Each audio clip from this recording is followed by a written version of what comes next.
Алла иблиске каргыш айтты. Эми ал тозокко түшөт. Анын аялы жана шайтандар дагы түшөбү?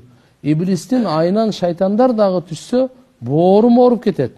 Аларда күнөө жок да, деп. Машалла. Булар бооруну, адамдарга боор орой берели. Ашып атса, жаныбарларга боор оройлу.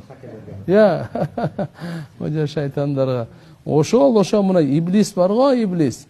Ошол бардыгы ошонун мына шайтанчиктери ошолор. Бул шайтанчиктер ошо бардык иштерди кылып аткан ушулар анда. Ал жөн башкарып, мындай айтканда отчет алып турат да. Ошон үчүн ага боор оргон кереги жок. Өлгөн адамга Куран окулат деген хадис, аят же сахих хадис барбы? Сахих хадис жок да анда. Моюнга алып айтыш керек. Бирок Куран окуу бул фазаилдерге кирет. Фазаил деген күнөөсү кечир даражасы деген. А фазаилдерде заиф хадис дагы айтылынат.